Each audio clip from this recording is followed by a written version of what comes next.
आशिष शेलार बोलतायत, थेट जाऊयात। याचा संपूर्ण मजकूर मला माहित नाही। आमच्या दृष्टीने विषय साधा सरळ आहे, सक्तीचा विषयच नाहीये। मराठी भाषेचा सन्मान या सरकारने भाजपने वाढवला। मराठी भाषेला अभिजात भाषेचा दर्जा देण्याच्या आंदोलनाला फुल स्टॉप भाजप आणि याच सरकारने दिलं। मातृभाषेमध्ये शिक्षण ही व्यवस्था या राष्ट्रीय शिक्षण धोरणाने केली। बरोबरीने त्रिभाषा सूत्री याची आवश्यकता 2.5 वर्षाच्या खल चर्चा त्यातले तज्ञ या सगळ्यांच्या नंतर आलेली आहे। हिंदी मुंबईमध्ये आणि राज्यात प्रथमच शिकवल्या जाते असं नाही आहे। हिंदीच्याही शाळा या मुंबईमध्ये महानगरपालिका कित्येक वर्ष चालवत आहेत, त्यावेळेला कोणी प्रतिक्रिया दिलेली नाहीये। मुंबईमध्ये आणि राज्यामध्ये हिंदी भाषा शिकणारी मुलं 5वी ते 10वी आहेत, हे नवीन नाहीये। अगोदरच्या वयातल्या मुलांना शिकायला तिसरी भाषा हिंदी सोपी आणि आवश्यक संपर्क सूत्रामुळे वाटते, हा तज्ञांचा अभ्यासकांचा रिपोर्ट आहे। या रिपोर्टचा आधार संस्कृत, मराठी, हिंदी यांचे शब्दवळण याची साम्यता असल्यामुळे या वयातील मुलांना ते शिकणं सोयीचं आहे।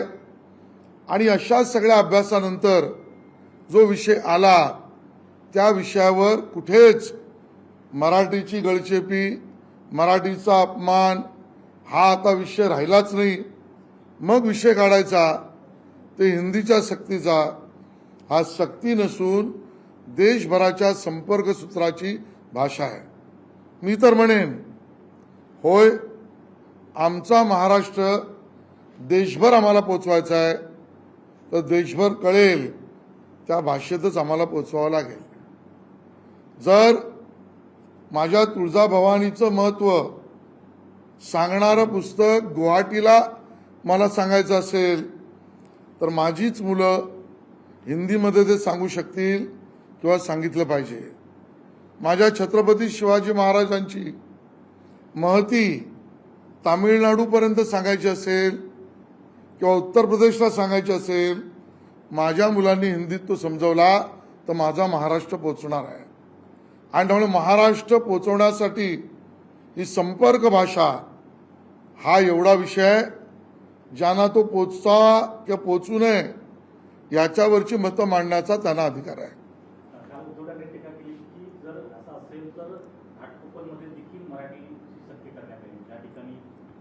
मग आहेच की, मुंबईत मराठीत बोललंच पाहिजे। राजकीय हेतूने टीका करणं आणि तेही कुठल्या आधाराविना, याचं मूर्तिमंत उदाहरण म्हणजे उद्धवजींचं भाषण असतं।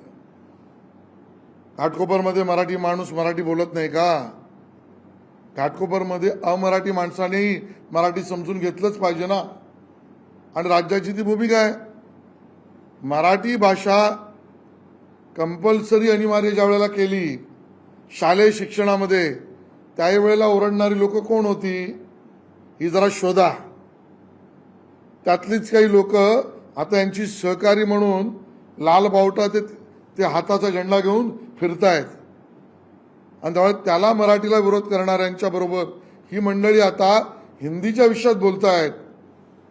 अधिष्ठान कोणाला आहे कोणाबद्दल बोलायचं?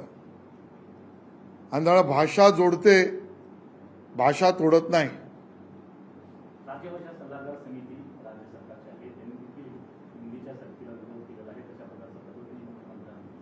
प्रत्येकाला आपलं मत मांडण्याचा अधिकार आहे। मतांतर असतील, त्याचा सर्वंकष विचार करून निर्णय घ्यायचा असतो। तो सर्वंकष निर्णय घेतलाय। मला यांच्यापैकी कोणी उत्तर देईल का माझ्या मराठी मुलांनी किंवा महाराष्ट्रातल्या मुलांनी उद्या राष्ट्रीय स्तरावरच्या परीक्षा, नोकऱ्या, UPSC आणि अन्य महत्त्वाच्या पदावर देशभरात काम करायला जाऊच नये, त्यांना ही संपर्क सूत्राची भाषा कळूच नये, त्यांना अन्य राज्यात महत्वाच्या पदांवर जाण्याची संधी मिळूच नये, असं का वाटतंय? आणि त्यामुळे स्पर्धा परीक्षा असो, नोकरी परीक्षा असो, अन्य ठिकाणी माझी मुलं का मागे पडावीत, याचाही कुठेतरी विचार झाला पाहिजे.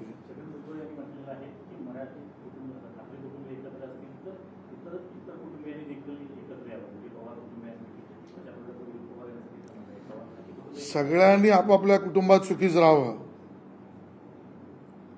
आमचं काही म्हणणं नाही. आणि तो आनंदाचा विषय आहे.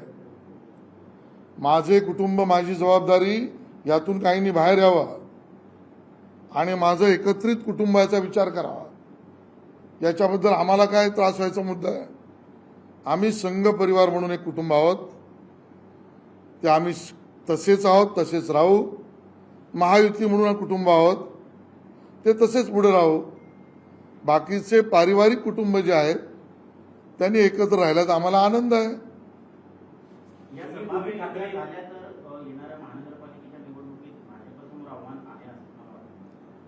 आता याच्यावर मी राजकीय भाष्य आज करणार नाही.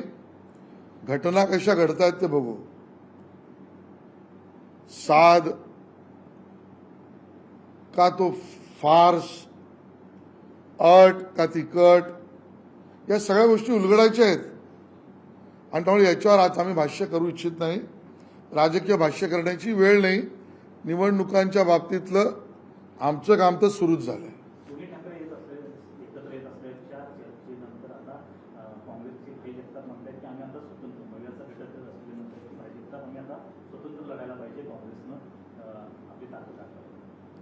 मला असं वाटतं की काँग्रेसने काय करावं त्यांचा प्रश्न आहे.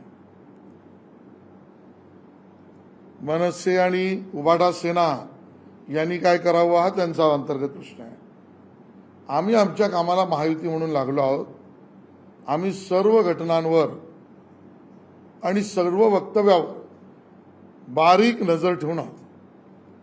देवेंद्र फडणवीस यांच्या ओठात एक आणि पोटात एक असतं असं संजय राऊत यांनी म्हटलेलं आहे आणि त्यांच्या मनामध्ये उद्धव ठाकरे आणि राज ठाकरे यांनी एकत्र येण्याचा निर्णय काय? संजय राऊत नाही, मला कोणाच्या ओटात पोटात काय आहे हे वक्तव्य करणाऱ्या संजय राऊत यांना देवेंद्रजींच्या मेंदूत काय आहे हे कळण्या एवढं काय गुपित ज्ञान त्यांना नाही आहे. देवेंद्रजींनी कालच प्रतिक्रिया दिली आहे. दोघंही एकत्र येत असतील तर आम्हाला आनंद आहे.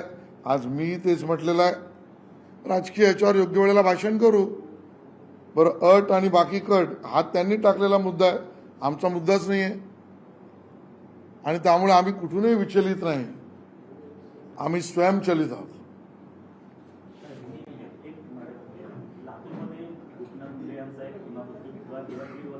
काय होतं? गोपीनाथ मुंडे यांचा एक 1.5 वर्षांपासून पुतळा झाकून ठेवलेला आहे आणि त्याचं अनावरण केलं गेलं नाही. त्या संदर्भात सगळ्यांची मागणी होती की आता सत्तेवर आलेला आहात आणि त्यानंतर तरी या उद्घाटन होणार असेल. मला त्याची पूर्ण माहिती नाही, माहिती घेऊन सांगतो. सर, हिंदी में जानना चाहेंगे कि अगर दोनों ठाकरे बंधु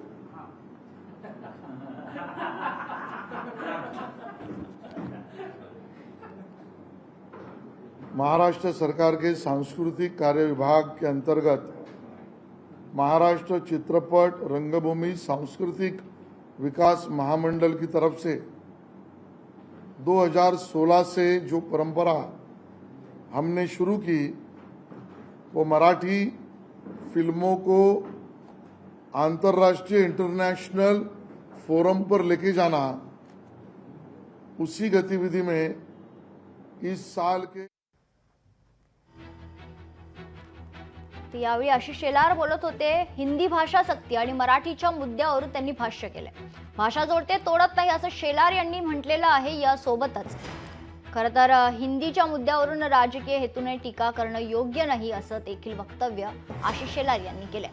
घाटकोपरमधील लोक मराठी भाषा बोलत नाहीत का असा सवाल देखील शेलार यांनी उपस्थित केलाय.